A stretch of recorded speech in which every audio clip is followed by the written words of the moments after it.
Sir ఇప్పుడు చాలా మంది దూరంగా వెళ్లి ఇన్వెస్ట్ చేయడానికి అంటే కొంచెం మనకి తక్కువలో దొరుకుతాయని వెళ్ళి ఇన్వెస్ట్ చేస్తారు కానీ అంత దూరంలో ఇన్వెస్ట్ చేయడం కరెక్ట్ కాదు అని అంటారు. సో ఇప్పుడు ఎస్. మనం ఉన్న ప్లేస్ నుంచి ఒక 80-90 కిలోమీటర్స్ అవతల మనం ఇన్వెస్ట్ చేయడం కరెక్ట్ అంటారా రాంగ్ అంటారా?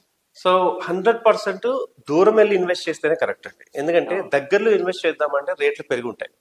సో ఆ రేట్లలో మనకి స్క్వేర్ యార్డ్స్ తక్కువ వస్తాయి. సో అది కాకుండా ఇక్కడ ఆల్రెడీ మనకి రేట్లు పెరిగిపోయింది, సిటీ అంతా రేట్లు పెరిగిపోయినాయి. సిటీ నుంచి బయటకు వెళ్ళగలిగితే ఆ డిస్టెన్స్ లో ఎవరైతే ఇన్వెస్ట్మెంట్ పెట్టారో ఇప్పుడు లైక్ అదేంటంటే ఒక గోల్డెన్ ఆపర్చునిటీ అవుతుంది. వాళ్ళ పిల్లలు పెరుగుతూ ఉంటారు, పిల్లలతో పాటు వాళ్ళ ప్లాట్స్ పెరుగుతూ ఉంటాయి. లేదా ఒక రిటైర్మెంట్ ప్లాన్ చేసుకుంటే రిటైర్మెంట్ అయ్యేసరికి దానికి ల్యాండ్ వాల్యూ పెరుగుతుంది. దాన్ని ఇప్పుడు లక్షల్లో పెట్టేందుకు ₹1,00,00,000 కూడా అవుతుంది. ఓకే. సో దీనికి ఎలాంటి ప్లేస్ లో ఇన్వెస్ట్మెంట్ పెట్టాలి అంటే కంపల్సరీ కంపెనీని ఖచ్చితంగా బెస్ట్ కంపెనీని ఎంచుకోవాలి. ఏదో కంపెనీలో ఇన్వెస్ట్ చేస్తే వాళ్ళు కరెక్ట్ ప్లేస్ లో మనకి లీగల్ గా క్లియర్ గా లేకపోతే ఈ కష్టం అంతా పోతుంది. సో నేనేమంటానంటే ఎప్పుడైనా లాంగ్ వెళ్ళి ఇన్వెస్ట్ చేసినప్పుడు కంపెనీ కరెక్ట్ గా ఉందా లేదా, ఎన్ని సంవత్సరాల నుంచి కంపెనీ బ్యాక్గ్రౌండ్ ఉంది, లీగల్ వెరిఫికేషన్ అనేది కంపల్సరీ చెక్ చేసుకోవాలండి. దీని తర్వాత అప్రూవల్ లేఅవుట్ లోనే మీరు ల్యాండ్ ఇన్వెస్ట్ చేయమని చెప్తాను.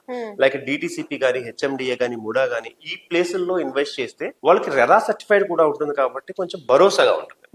సో నేను చెప్పేది ఏంటంటే దూరం వెళ్ళి ఇన్వెస్ట్ చేయడం చాలా చాలా కరెక్ట్. ఎందుకంటే తక్కువ రేట్లో దూరంలోనే దొరుకుతాయి. 80-90 కిలోమీటర్లు కాదండి, ఇన్ ఫ్యూచర్ 100, 120, 150 కిలోమీటర్స్ వెళ్ళి కూడా మనం ఇన్వెస్ట్ చేయాలి.